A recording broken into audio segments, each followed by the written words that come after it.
Құрметті халайық, қуанышты жаңалық. Қазақстанның экономикасы әлемдегі 50 мықты елдің қатарына қосылды. Бұл Қазақстанның өз ішінде жасалып отырған зерттеу емес, халықаралық валюта қорының өзі осындай рейтингті жариялады. Яғни Қазақстанның экономикасы мықты 50 мемлекеттің қатарына қосылды және орталық Азияда көшбасшы болып отырмыз. Себебі Қазақстанның жалпы ішкі өнімі халықаралық валюта қорының айтуынша 2026 жылы номинал жалпы ішкі өнім шамамен 320 миллиард долларды құраған. Осылайша Қазақстан мына бүкіл орталық Азия елдері арасында әлемнің 50 ірі экономикасының тізіміне енген жалғыз мемлекет болып отыр.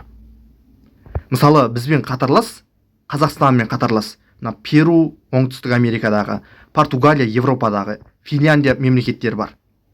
Ал бұл рейтингте көшбасшылықтың орнын Америка сақтап қалып отыр. Оның жалпы ішкі өнімі 31,8 триллион доллар, ал екінші орынды Қытай сақтап қалды. Оның жалпы ішкі өнімдегі орны 20,6 триллион долларды құраған. Көріп отырсыздар ма? Ірі экономикалардың қатарында әлемде Германия, Үндістан, Жапония және Ұлыбритания сияқты мемлекеттер бар.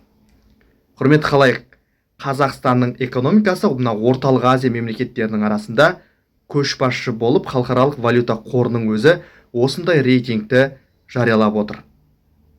Бұның өзі Қазақстанның енді ғана тәуелсіздік алғанымызға 30 жылдан енді асқан мемлекет үшін үлкен жетістік.